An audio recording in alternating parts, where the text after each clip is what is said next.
Okay, hi everyone. Let's go through. This is going to be a quite important session.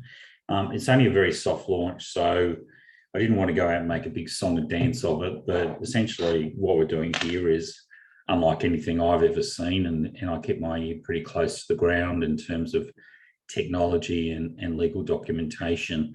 You'll see in the package that we're doing is really. It brings succession, SMSFs, asset protection, estate planning strategy, all built in within your fingertips, and we call it the Moat Castle, which I'll go through a little bit later on. But we've got up to 30 documents, and we're going to keep on building it up further and further. We just need to see how the technology doesn't break. Particularly, we've had a couple of issues around EPOAs because we, instead of just doing a standard EPOA that you might find at a legal firm, we use the relevant state-based ones in order to help you with legal services. So we're going to go through quite a few issues. I'm going to go through the case study that was from our course, and then I'm going to go in and show you what the Moat Castle looks like. So let's get on, and just know that this will be available to you a little bit later on. For those who went to the course last week, if you haven't done so, then this is essentially what it's all about, is that the baby boom generation. Currently, we're in that generation, like, for example, my mum and dad, they call it the war generation or the silent generation. That's people born before 1946. Who currently are in that position of certainly entering their twilight years. So there's already a lot of wealth that is being passed from that generation down to their baby boomer children generally. In some cases, they're Gen Xers. But what the real big part of the game is really the baby boom generation, which I form part. So that's people born between 1946 and 1964. There's around about 5.2 million in Australia. So it makes up a good 22% of the population. But many of the baby boomers obviously weren't as frugal as their parents, but they've lived in times where they've had rising asset prices, whether it's in the share market, or whether it's in the property market, plus, like myself, that they're able to do university without having to pay fees. So everything's been pretty well rosy for them. Many of them, well, in fact, a large portion of them are now retired. COVID probably brought forward a whole lot of retirements, and that supposed great resignation is really, a lot of it's relating to people 55 and over. From that perspective, is that is expected to be around about $6 trillion a year passing through estates prior to 2050.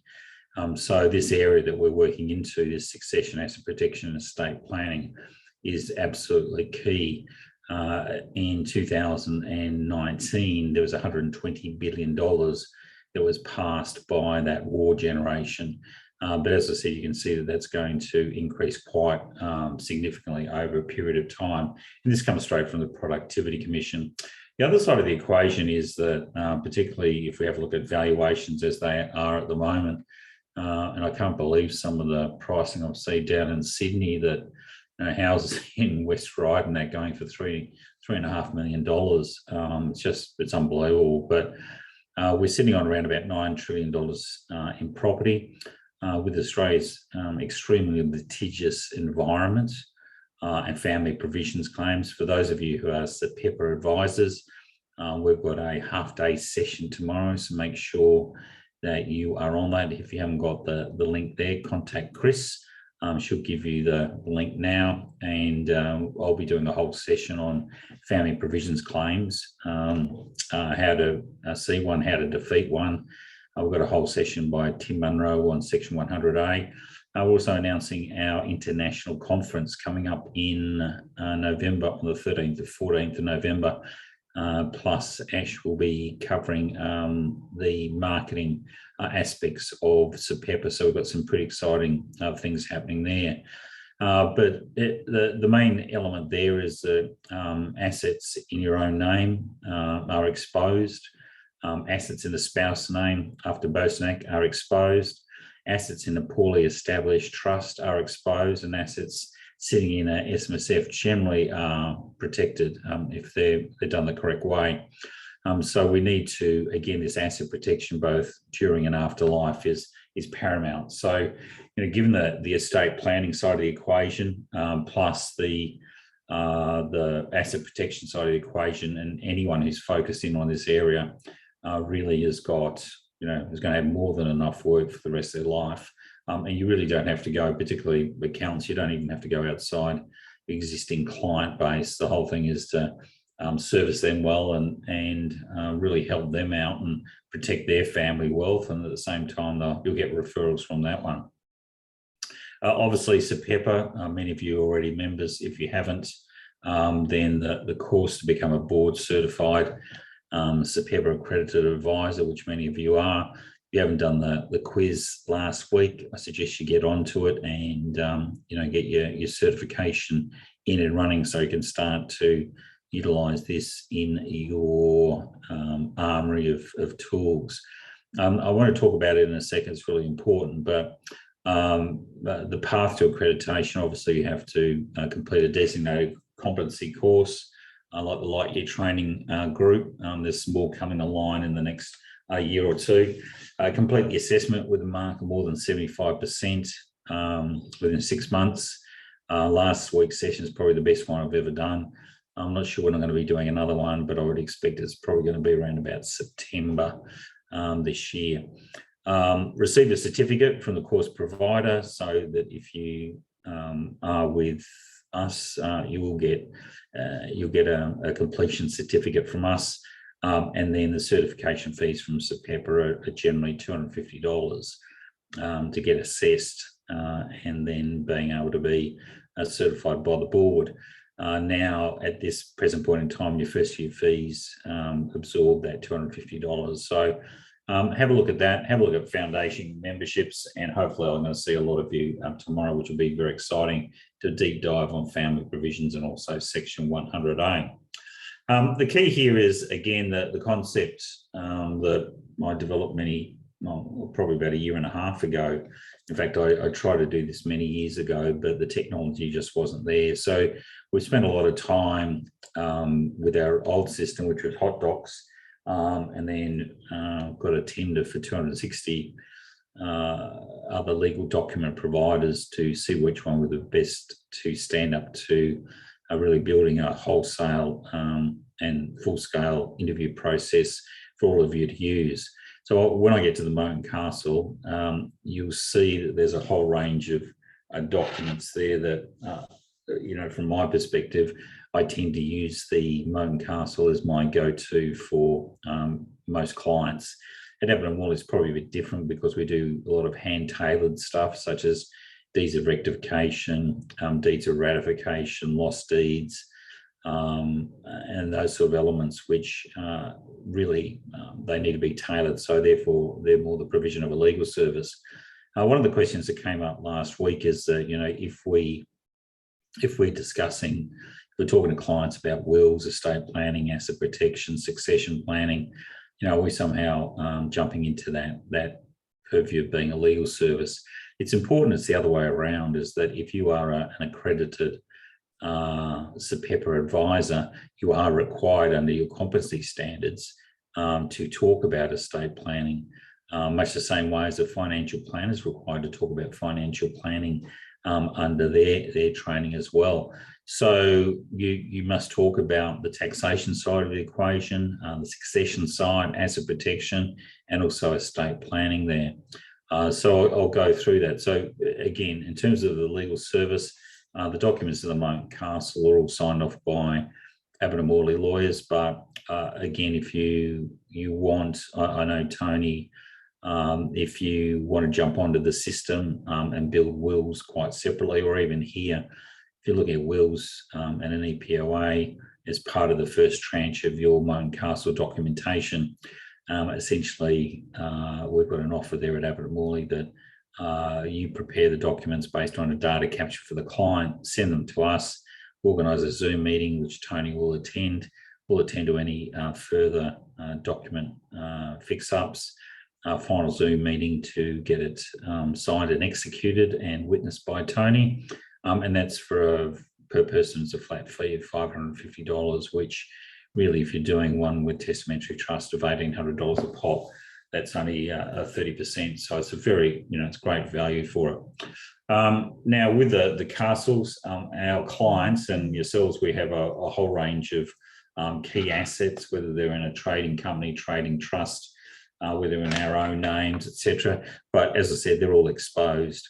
So what we need to do is bring them into a good, strong restructuring or good, strong format, and then start building moats around it. And a moat is just simply something that the legal infiltrators or the defendants need to effectively try and swim across, get caught by the allocators or whatever, in order to try and access the wealth. So you want to put up as high bar as possible to make it a lot more difficult, particularly for the no-win, no-fee lawyers. So if we have a look at this case study, let me just go through the case study. For those who've already done the course last week, you'll obviously know what we're looking at here. But what we want to do is we just want to have a look at our case study there, which is up on the screen. So let me just get out of here and make sure. So you should have the case study sitting there with the course. So this is straight out of our SMSF course. It's the latest one, and it's certainly been updated with a lot of information. So let's go and have a look at you can see all the different modules there. Let's have a look at the course case study. Okay, so in the course case study, what we've got there is, I'll just go through, hold on for a sec. I'm just having problems with my, okay, let me just get out of this. Okay, so when we have a look at the case study here, little thing from me, succession, asset protection, estate planning, all about family and family wealth protection. You're not there to look after a couple or one person, but their entire bloodline. So obviously, it's an exciting new area. Okay, so let's go and have a look at the case study, and then I'm going to show you what the documentation looks like. John Smith's 83 years old, has just had a mild stroke, is now out of hospital. Obviously spells danger for us. His wife, Sally, age 78, is in early stage dementia and no longer has mental capacity, which is crucial when we're coming around to doing wills or EPOAs. So from her perspective, we can't draft up a new will because she doesn't have testamentary capacity to do so. Likewise, she can't sign off documents, but the person who holds our enduring power of attorney may be able to do so, but can't create a will on her behalf. John's been looking after Sally full time. They live in Glen Iris in Melbourne, and their home is paid off and valued at $2.25 million. John also has an investment property in the Gold Coast, which is valued at $650,000 with no mortgage. So essentially, their core assets, two properties, one being the family home, one being investment property. We're now up around about $2.9 million or $2.9 million in terms of the current valuation of their assets that are in joint names. Now, John and Sally's son, Bruce, is age 55, lives nearby, is in Templestowe, I think, or Doncaster. He's had an up and down life, battled drugs, alcohol and sex addiction, plus going bankrupt twice, divorced twice, in a 2-year marital relationship with Shirley, age 28, who helps John out around the house and cooks dinner for both of them. Shirley studied law in Melbourne, worked as an associate for 3 years, holds a practice certificate, but is taking time off after being laid off during COVID lockdowns. Bruce is retired, age 55, and living in a rented house. Has $250,000 on Westpac Super and gets $2,000 a month support from John for doing odd jobs around the house. Bill is their eldest son, age 59, who lives in Perth and works as a director of a mid-tier mining company, and is independently wealthy. He's been married to his wife, Judy, for 33 years and has 2 children, Little Bill Jr., aged 28, and Bobby, aged 24, both chips off their old dad's block. John and Sally love their grandchildren. Bill has John and Sally's, which is fantastic, enduring power of attorney as the executor of his will, which was completed in 2008. So we would have a problem if, for example, Sally didn't have an enduring power of attorney. We'd have to go and get a court-appointed legal personal representative, which isn't untoward, and certainly Tony can do that for you. But the fact there is an EPOA certainly makes things a lot easier, as we'll see. The main source of income for John and Sally, apart from the rent on the investment property, is the Smith Family Super Fund, which has John and Sally as the only members and directors of the fund's corporate trustee, Smith nominees. Now, obviously, Sally's had dementia for a couple of years, no longer has capacity. So really, she should have been removed as a director of the corporate trustee 2 years ago. Certainly shouldn't be signing returns or anything on behalf of the company. The accountant is not aware of Sally's problems. John has been keeping it secret. They've both been signing off accounts and tax returns since she was first diagnosed 2 years ago. The fund has 2.5 million in assets, 1.8 million in John's account. He's got an account-based pension, which will come relevant later, 20% tax-free component, 80% taxable component. So obviously if that's passed down to either Bruce or Bill, and they're both dependents for SIS purposes, but they are potentially non-dependents for tax. So therefore there'll be a 17% tax on any taxable component that passes to them. We've got $700,000 in Sally's account-based pension with a 30% tax-free component, both established in 2007 by their accountant at the time. Neither has a reversion on their pensions, which is not a bad thing, but it's not a good thing. The fund is running on a deed from 2005. I won't go into much detail, but that's problematical because there were no account-based pensions in 2005, only allocated pensions. So if you've been setting up an account-based pension during that time, effectively there is a breach of the governing rules of the SIS Act. So we need to upgrade that deed ASAP. I'd upgrade it and probably do a deed of ratification that the upgraded deed or the ability to do an account-based pension rolls back to inception in 2007 when they first did that account-based pension.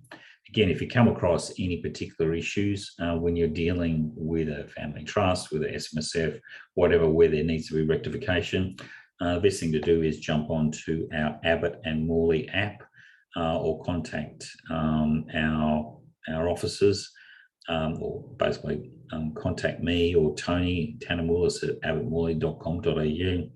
We'll send you out an invite to jump on the app, and then you can put all your details and requests there. It's much the same as Surge. It just opens up a customer-centric portal for us so that we can do documents, build documents there together, review documents, have meetings all on there, so that from a legal perspective, it's all in one without emails flying around. So that's absolutely crucial. So we're there to help you. John's been when we have a look, John's been the major investor in the fund, so really taking control for both John and Sally. 80% has been invested in CBA, NAB, Telstra and ANZ to get frank dividends.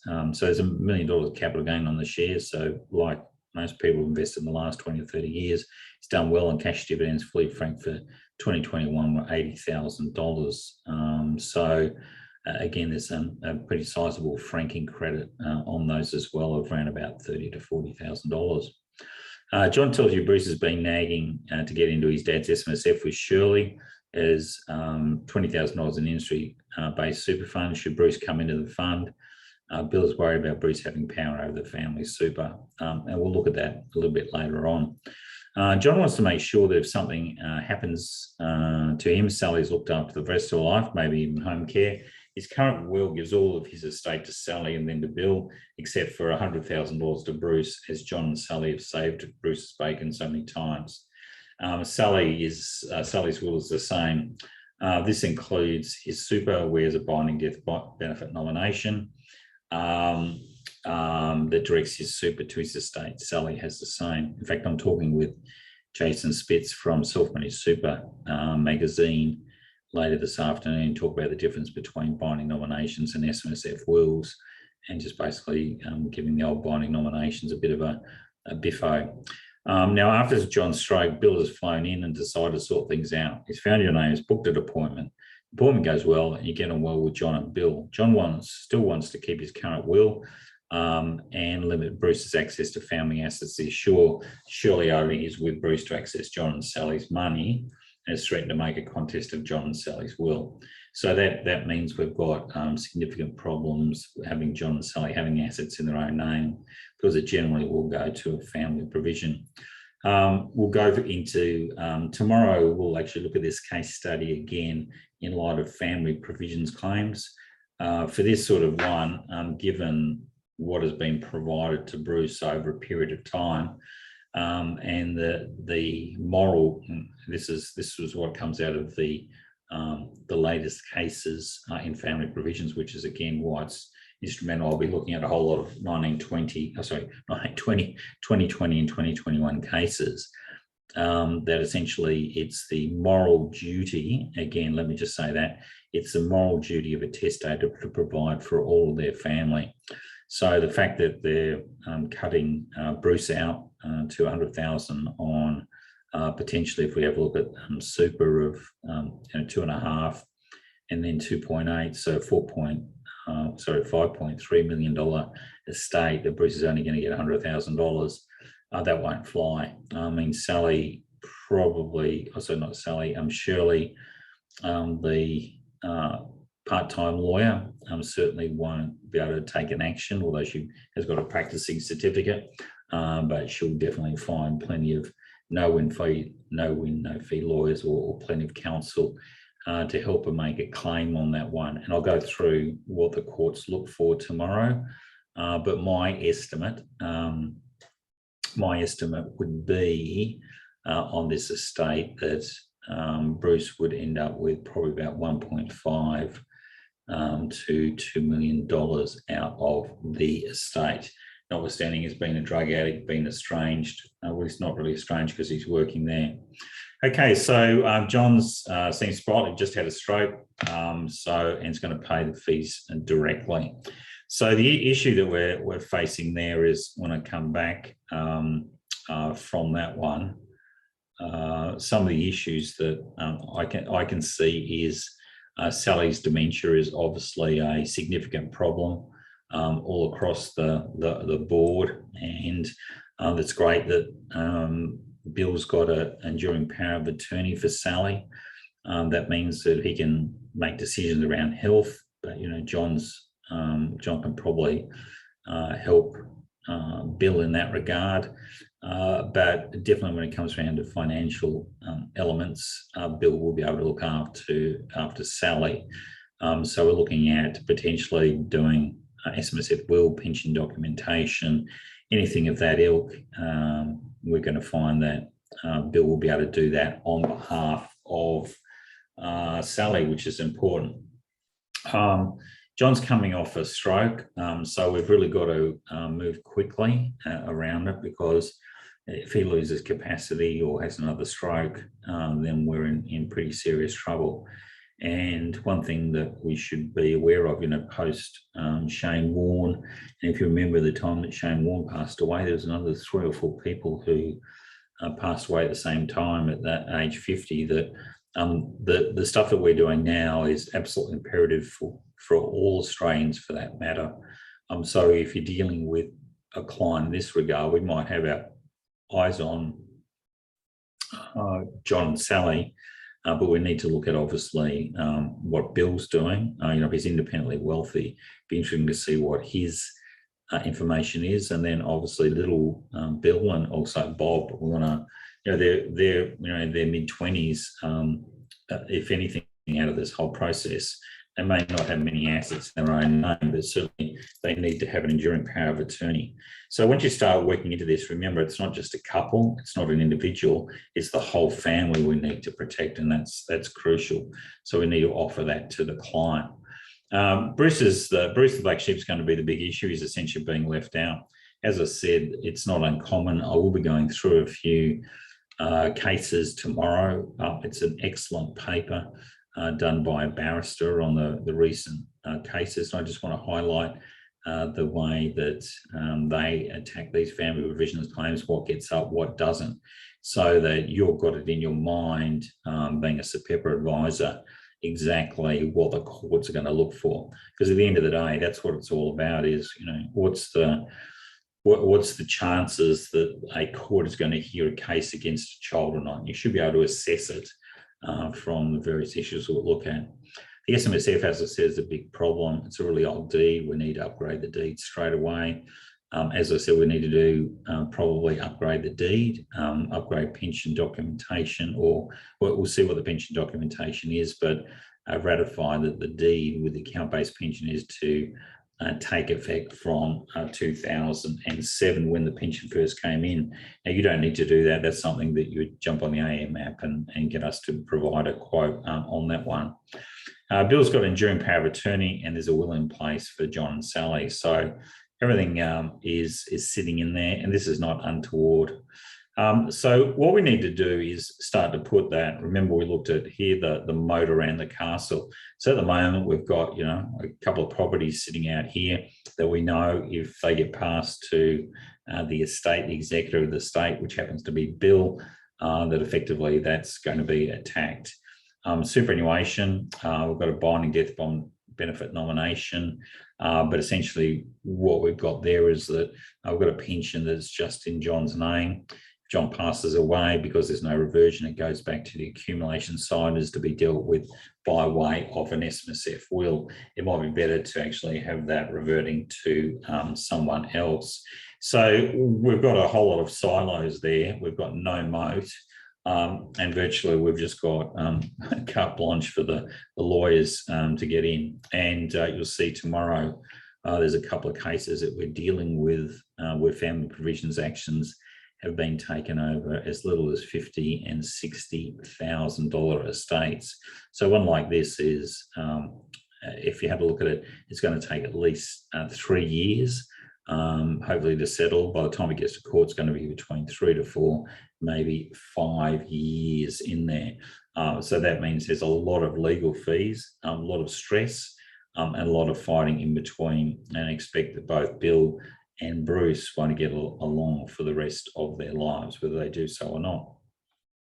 Okay, so, and we've obviously got the problem too, that if Bruce gets a large lump sum, that's directly to Bruce, then Shirley just might divorce him and take 50% or even more of that lump sum. So what we want to do is we want to update the EPOA for John with succession.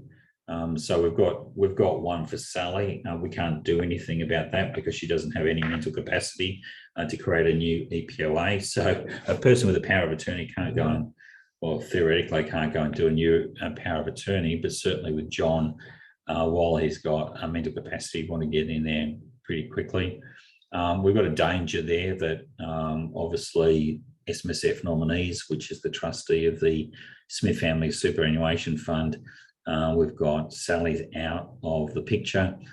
We've got John sitting in there who's got a heart attack, and probably dealing with the SMSF might just be, you know, you just don't know if he's just had a stroke and mentally just might not be there. So it's you know, if John passes away, what happens to that trustee company? Effectively, it's just sitting in limbo.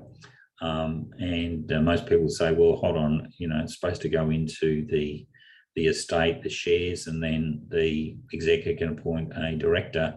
Well, that's not the case at all, because you have to go in and have a look at the constitution for SMSF nominees, which is, again, probably a really old one.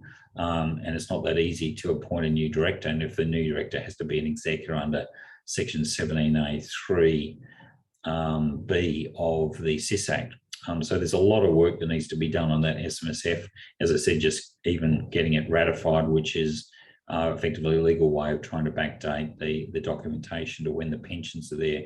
Because ostensibly it's been effectively not complying since 2007, although it's very unlikely that the commissioner or an auditor would have picked that up. We want to look at upgrading. So my suggestion is we've got two old and infirm parents. Bill's got both of their EPOAs. So again, under section 17A3, we're going to have Bill appointed as a director. He doesn't need to be a member on behalf of both John and Sally. So they're just plain members. Obviously, you do a 484, get them off the directorship. Bill would come on, and he would then he would then be the sole director. If he wants to roll his super in there, he can, but he doesn't need to do so. But effectively, what we do is we've got both John and Sally as members, but they not involved in that decision-making apparatus. Of course, John, if he recovers, can still go and trade shares, but that will be enabled depending on what the deed is. And again, we'd want to upgrade the deed to our latest Abbott Mourly light year docs deed to ensure that there's got that capacity and that delegation responsibility for members who may be in pensions. You'll find that there's the Commissioner's got a ruling, SMSFR 2010/2, which deals with enduring powers of attorney and SMSFs. In fact, the first one, I think it's the first example, he notes in there that a couple of clients of an accountant move overseas. They retain their SMSF. The accountant has a limited enduring power of attorney over their superannuation. The accountant becomes the director of the corporate trustee. Both his clients resign because they're overseas members, and you don't want to jeopardise its Australian resident super fund status and its tax status. So the accountant now becomes the director, even though they're not a member of the fund. Again, we're just leveraging exactly the same position for our clients in this regard. Family allowance agreement, I'm just going to throw that in there, is that we've got little Bill Jr. and Bob. If the money's coming through, remember, we've got John sitting on potentially $120,000, $110,000, which is the refunds and also cash coming in through the investments. He's sitting on $1.8 million at 83. We've got a 50% discount on the pension, so we can reduce the drawdown, but it's not a bad idea to probably pull money out and give an ongoing family support agreement to little Bill and Bob, which would then potentially make them a financial dependent for tax purposes. That has two impacts. One is that obviously if they get paid as a lump sum directly from the superannuation fund, which can then be put into a special purpose SMSF death benefits trust, which you would create on the death of John or Sally. Then in those instances, what would happen is that there wouldn't be a 17% tax, or certainly at that time we would then go to the tax office and get a private binding ruling around the mitigation of that 17% tax. Likewise, also under the SIS Act, because they're not children, but they're actually grandchildren of John and Sally, they're able to be reverting members or reversionary members on John and Sally's pension. Again, for Sally's, she hasn't got a reversion, we'd need to go and reintroduce that. But the fact that Bill has got enduring power of attorney of Sally, he would be able to do that. Importantly, from that perspective, it would mean that we can have a reversion pension going directly from John to little Bill and Bob jointly. Because it's tax-free to John, it's also going to be tax-free to Bill and Bob, which is a fantastic tax-based estate planning strategy, but that comes directly out of the super fund and doesn't go into the estate. So Shirley and also Bruce won't be able to make a challenge on that element, which is pretty crucial.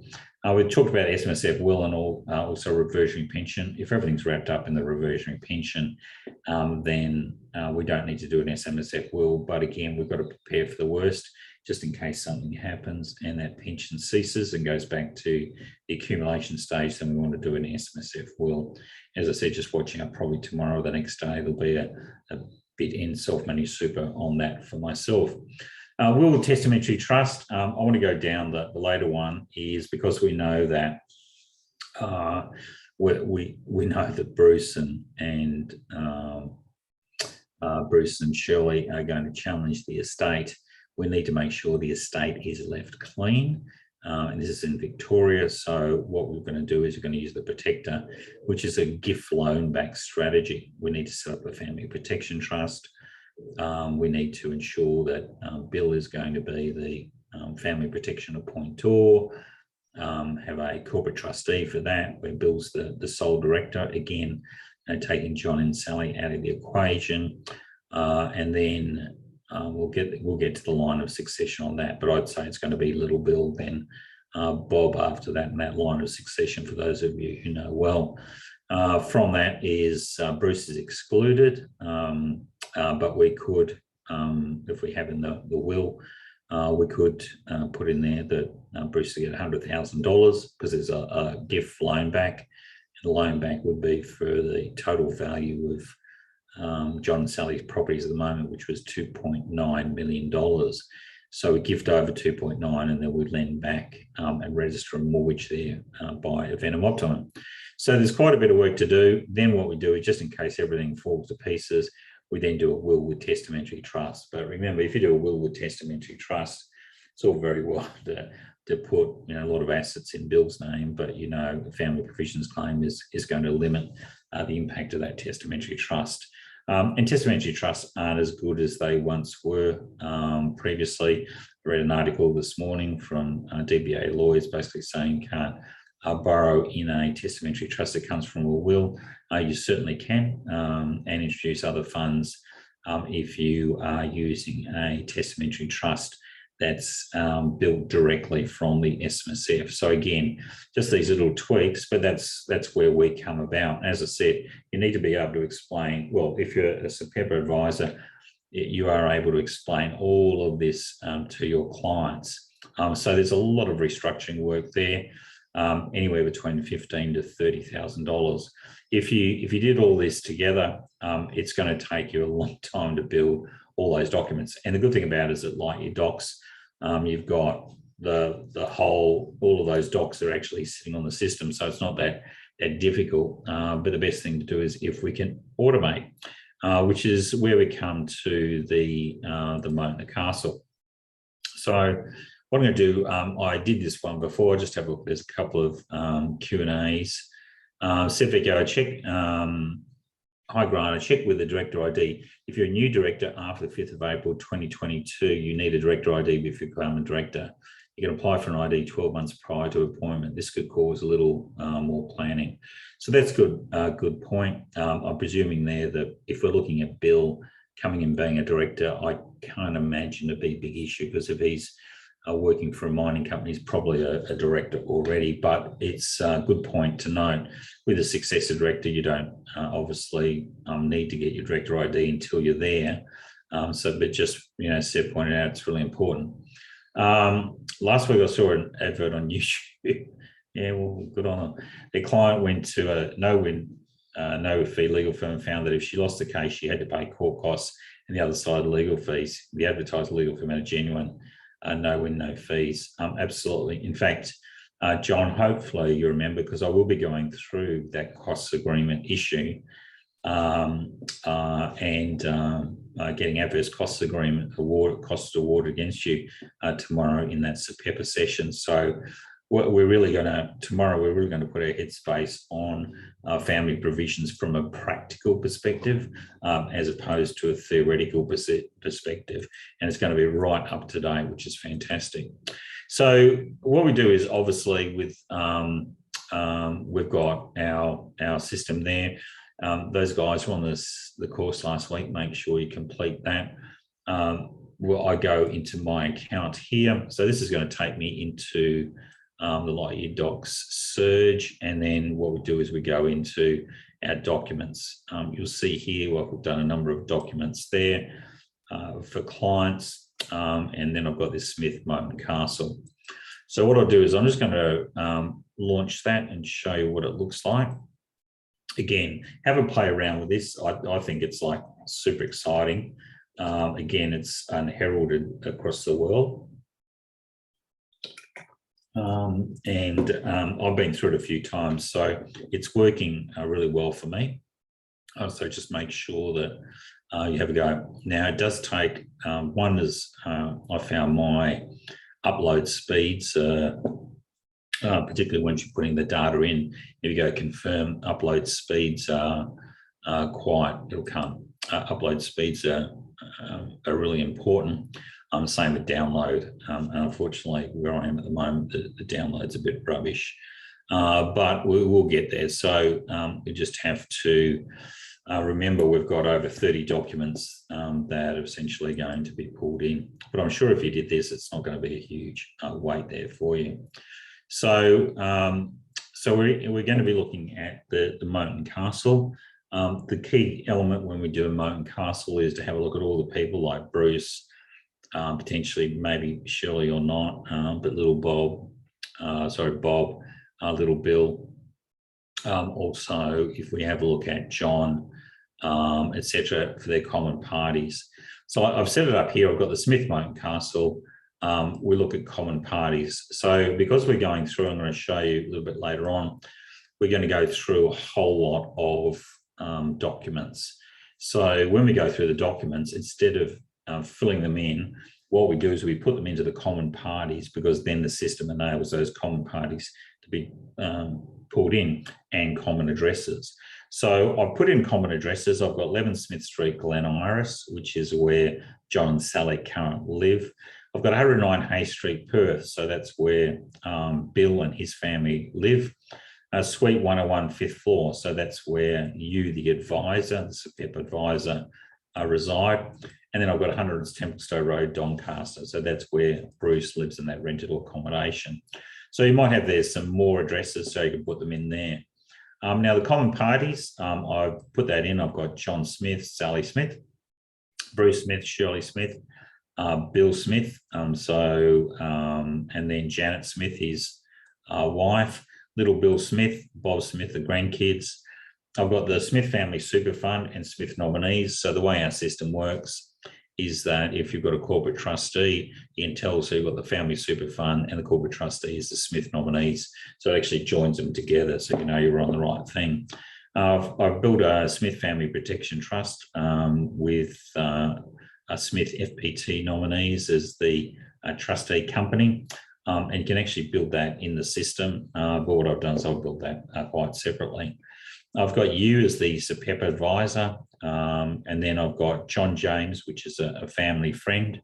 I've got Bill Bailey, which is the family lawyer, and then I've just got the company Smith nominees that we talked about, because I'm going to be upgrading that. So what I do is I'll put as much as I can in there, and that's crucial. So you can get your staff to build this for you. You can save it and then come back in at a later stage. It doesn't hurt to put as much information as you can, because as we go through, we're able to click through these various elements. So if I have a look at the documents, now this is where it really makes a big difference for us. So what we do is, would you like to, so when we're going through this, the way I do it, I've got all the data and I know essentially what my plan of attack is. Now, what I'll do from there is I need to look at each of the relevant documents.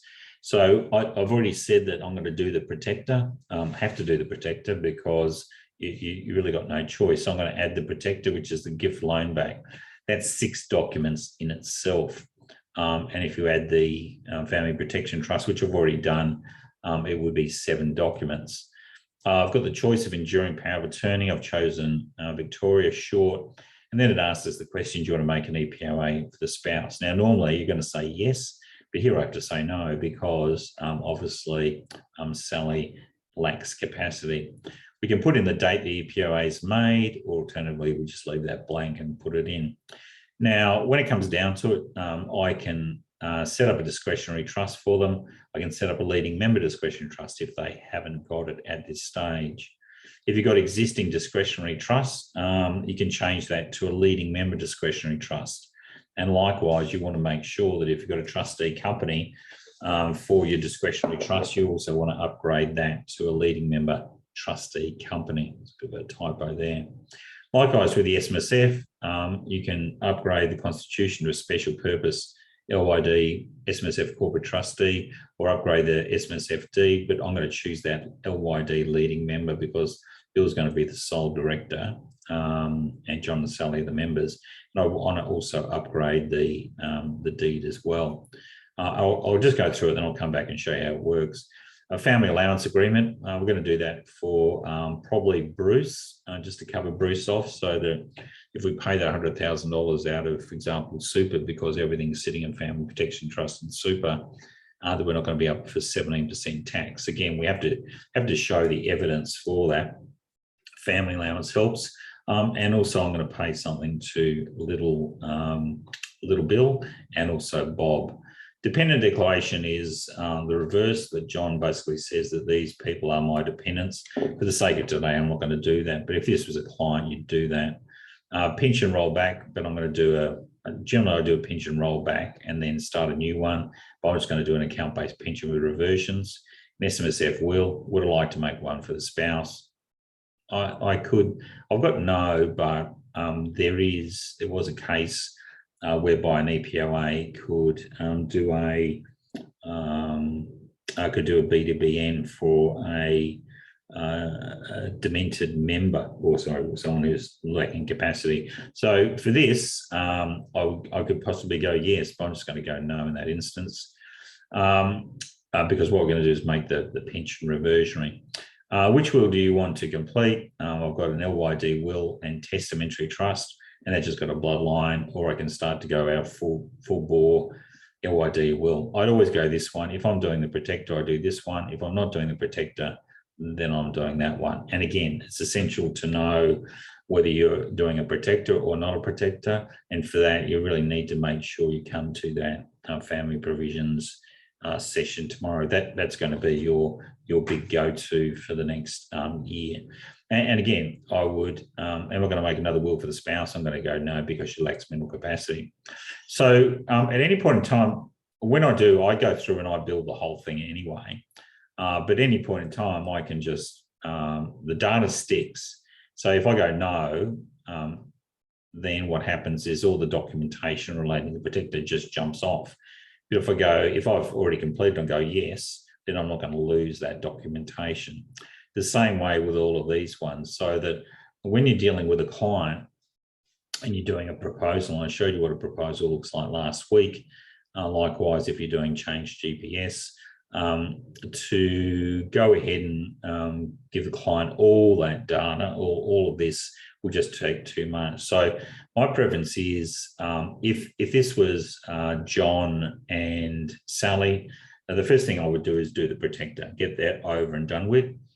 Then, because once I do that, then the will is not such a big issue. Then I would start going into doing the SMSF stuff. Then I would go around and doing the will at the end, the will and the updated EPOA.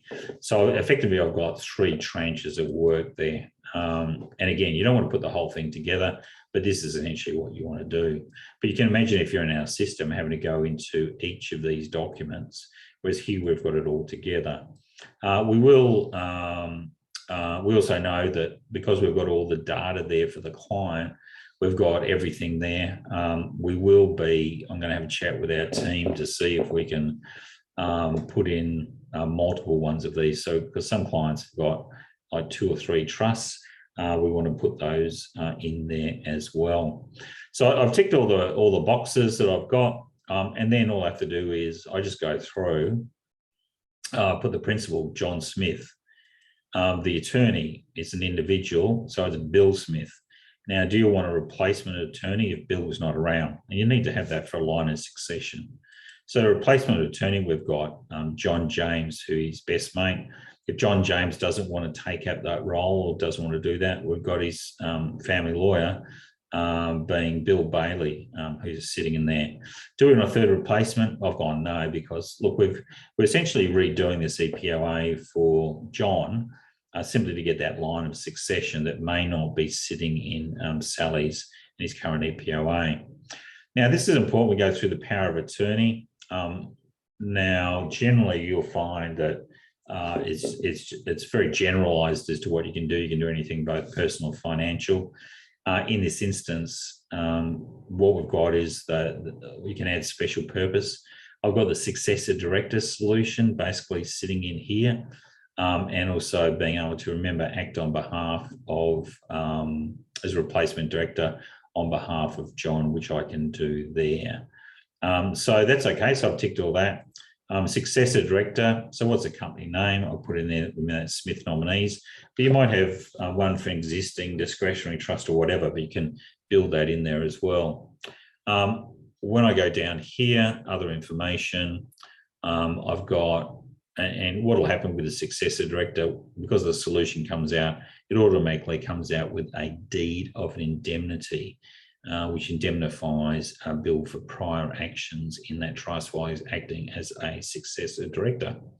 Other information we've got there, and look, it may not be important anyway, because Bill is actually going to be taking over as well as the director. So it would only be if something happens to Bill, then it would mean the next successor director is going to be effectively John James. And if John isn't around, then it's Bill Bailey.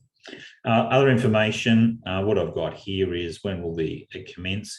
Quite often we find that from a health perspective, it can only commence from the date that the person loses mental capacity, which is fine. But for financial, we need to put in what it is. So I generally put in immediately, but the principal is notified of any use. Okay, so that's our EPOA, nice broad one. SMSF information. So we've got the Smith Family Superannuation Fund. The trustee is Smith Nominees. And when I go in, it's pretty easy. So all I do is I go in and select the party, and then that fills in everything basically sitting in there. So the importance of that one is that it means that it's very easy to use. And so when we have those common parties and those common addresses, it's absolutely crucial because it allows us to rip through the system. What I'd strongly advise that that you do, and you can see my upload speed is a bit rubbish, but what I'd strongly advise you guys to do in terms of the Moat and Castle is to do one for yourself. Just choose it all, get a common address, just go through and then come back to it. It should take you no more than 45, 50 minutes. Special purpose company, Smith Nominees. What we need to do is we want to upgrade it to the leading member SMSF constitution. So all I have to do is we have a section 136 Corporations Act allows us to throw out the old constitution and put in a new one. So what I'm going to do is Bill Smith is there, but Bill Smith is John Smith is actually the shareholder, but Bill is going to use the EPOA there, or we can change the shareholder. So I'm going to go from Bill, I'm going to say, oh, I made a mistake there. So I'm going to put John Smith in there. And then I confirm, and then that will log it into the interview, which is also important because what will happen there is if, for example, Sally passed away, then we need to go back and revisit all the documents. So as a consequence of that, by revisiting all those documents, we can go make changes because it's all sitting in that one interview file. We don't have to go, because if you went to a lawyer and had to change all those documents, it's going to cost you an absolute arm and a leg. So the timing's not too bad. So we go to the leading member, SMSF. Who's the leading member? It's Bill. Remember, we're going to remove both. John, Sally has to go anyway. The second leading member, we've got to be careful. It needs to be someone in the family. You don't want to make, we can make someone externally, but just be careful. I've got little Bill Smith and then Bob Smith after that. And then I want to upgrade the deed. When was it originally set up? So I've got 2022. Which is probably not the case. It was way back in 2005. And I'll just make it the 6th of April. So that's it. Has a trust been varied in the past? And I'll put it in a date there, but it hasn't been. So essentially we go down there. So that's the upgrade of the deed. That's how quickly that is. Other information, I need the clause for the upgrade. And do we need, for example, a principal or a leading member or someone else to sign off, which we don't.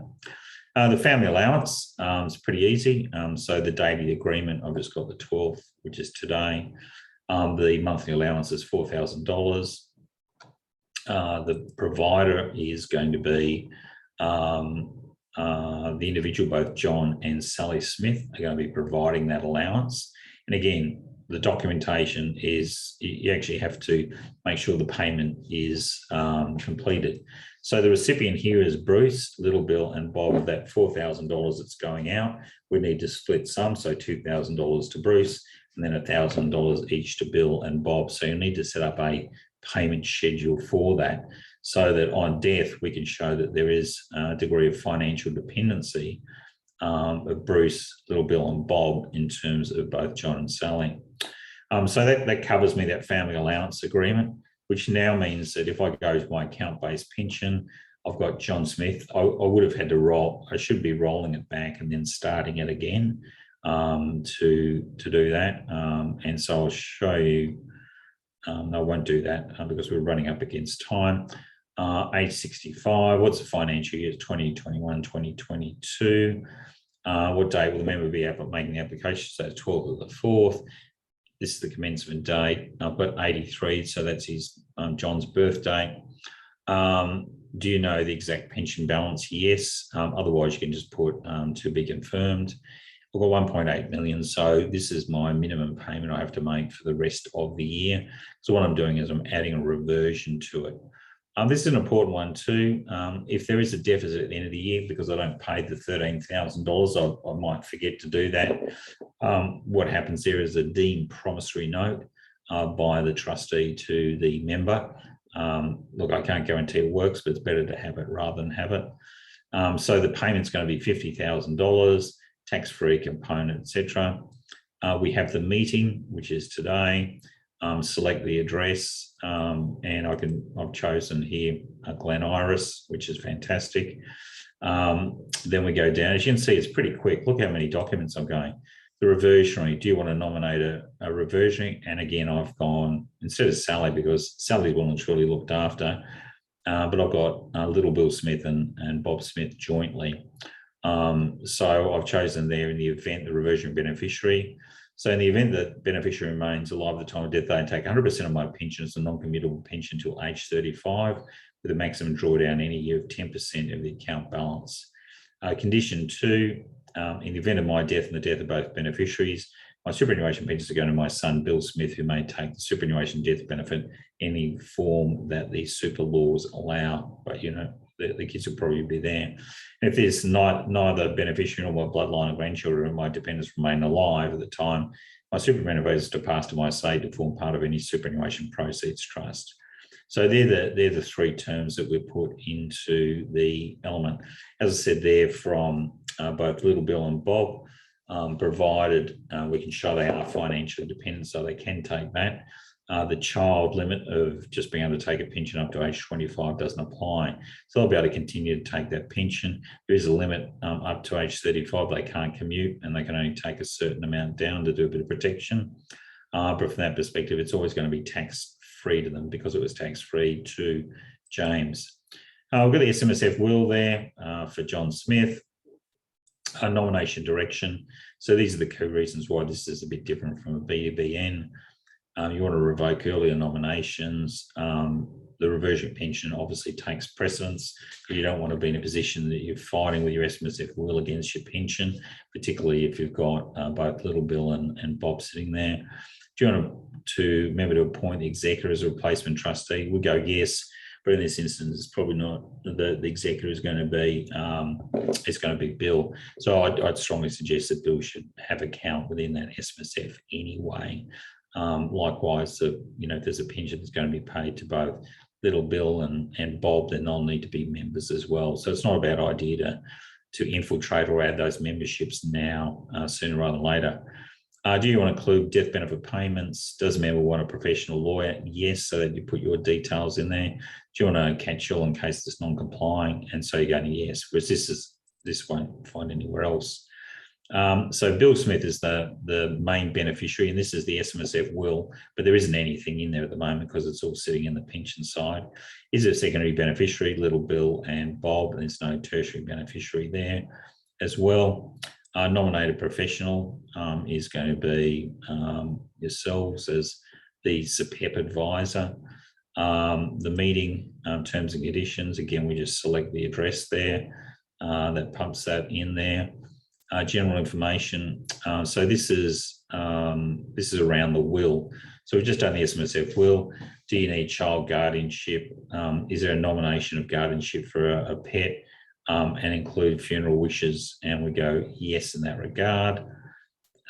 So we've got the other information, the will, data capture. So if you've done this from a data capture, then essentially what we do is we just note this, we want to put in the name of our firm, and essentially with that one, that covers us from a letter of advice from Abbott Mourly saying it was prepared as a data capture, is not the provision of a legal service. So again, do you want to be, does the client want to appoint yourself as a professional advisor? You go, absolutely, which is crucial. You then go down to the parties here. So we've got the executor is Bill Smith. The succeeding executor is John James, then Bill Bailey. So we know all of this. And again, remember, you can do this for spouses, not only this ones. Specific gifts, there are none at this stage. Now we've got, this is my little, I love this one. So you can choose, have a read of this, but when you do your will only, instead of doing, for example, if I go like no, then I've got, who's the main beneficiary, who's secondary, who's thirdly. What I've got here is I've got a single testamentary trust. Remember, I'm cleaning everything out by putting it into a family protection trust. Is the spouse to be included as a beneficiary? No, and it doesn't mean Sally's not in there, because this would be for Sally's benefit anyway, but it means, for example, beneficiaries of Janet for Bill, and also if Bruce is in there as well, it'd also exclude Shirley as well. So what will happen there is we've got the executors will be the trustee with the eldest bloodline lineage direct as a point, or the accession to the next in line. The beneficiaries are to be bloodline only, interest owned in whole or part by a beneficiary. Okay, so we've got a really good one there. Pet guardianship. Who did I have there? I think it's the Pogo, the dog. And then we've got our funeral wishes. So he's going to be cremated and my ashes scattered off St Kilda Beach, which is a beautiful spot. Okay, so I've done that. Now I go into the protected documents. These are the ones I need to do. I've already established a trust, solvency and deed to give, promissory note, endorsement, loan agreement, mortgage deed, personal guarantee, and call option there. So I'll then go down. The gifter is obviously, I'll just run through this, as John Smith and Sally Smith.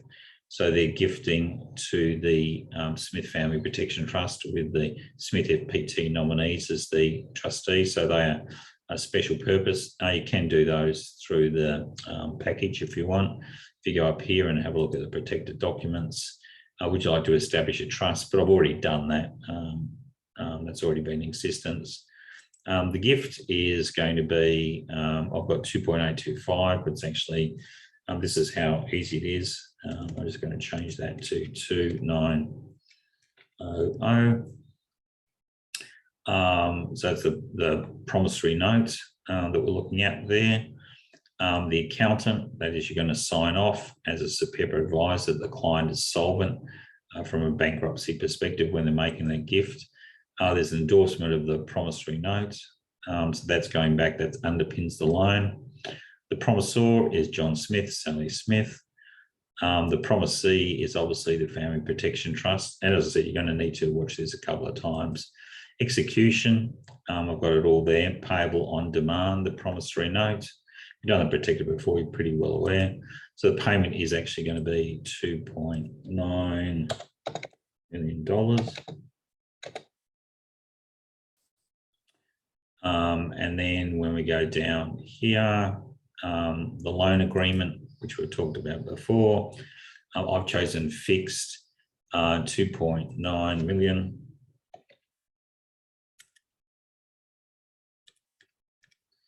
$30 years or the end of John's life, or John and Sally's life. I've just done a minimal interest rate, 30 June interest only. And then what I've done is repayment amount just accrued to the end of the loan or the lender's discretion. So you don't need to make a payment, but it is added to the loan. The lender is obviously going to be the protection trust because it now has that cash promissory note, which it sends back and then gives a loan agreement. The borrower is obviously going to be John and Sally Smith. And then we do the charge property is the, okay, so that's wrong there. So it should be Glen Iris. Okay, so I don't know what happened there. So yeah, that's right, 11, I think it's 11 Smith Street. Anyway, if I go back, and what I've done is I've got the two properties there, one in Gold Coast and one in Glen Iris, essentially working there for me. But you can see it doesn't take long to go through and work through all that. So I would suggest strongly that you will watch this again because I've got to obviously finish off very shortly. But essentially watch it again, build it for yourself. And as soon as you start building for yourself, again, get all those common addresses, all those parties there, and then that works for us. So that now we've put in the parties, that will now give us the mortgage documents. We've got a call option there. You don't do call options over a principal place of residences, but certainly the call option there enables that instead of having to do gift loan backs, it picks up all the growth in the underlying property in the Gold Coast and brings it into the Family Protection Trust. So we've got there the sum paid by the option holder, $100 for the option. So the Family Protection Trust would pay the $100. The option holder is the Smith Family Protection Trust. And then the final one there is the property owner. So that's for the mortgage deeds as well. So they're all prepared and they would go off to Venom Optimum. So the end result is that we end up with a, I think I've got it here. No, I did have it. Here we go. No, I think that's the wrong one. We end up with quite a big series of documents that when we produce it, it takes a while to assemble because there's so many documents, but we end up with all of those documents in one package.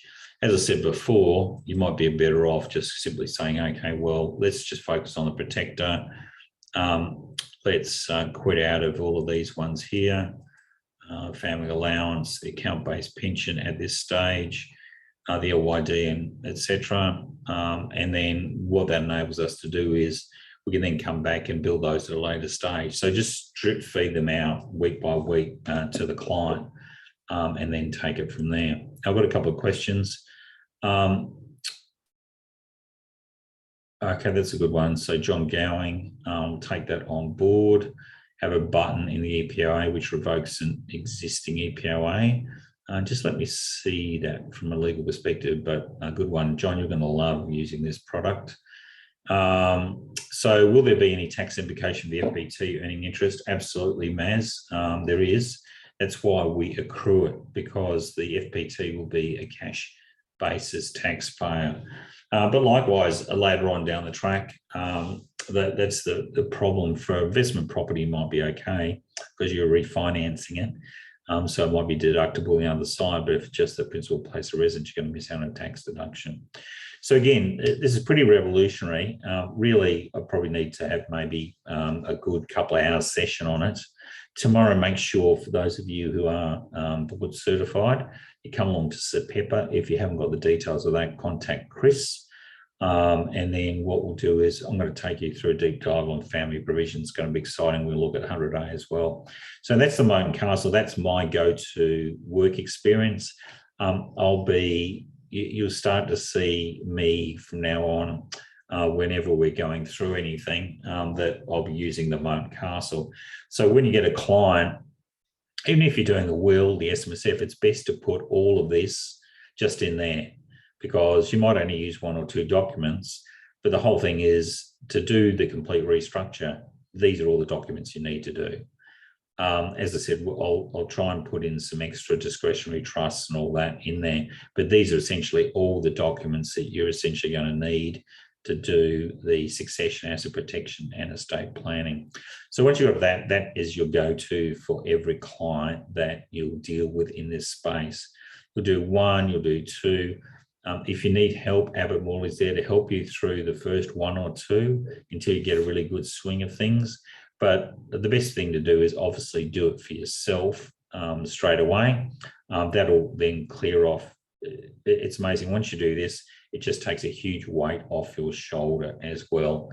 There's plenty of stuff in there around about execution as well.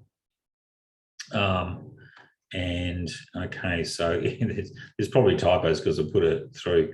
Again, this is all issues. If you've got any issues, make sure you contact Chris. You can do that in Surge as well. Anyway, it's Grant Abbott signing off. Thank you very much for attending today's session. Hopefully I'll see you tomorrow.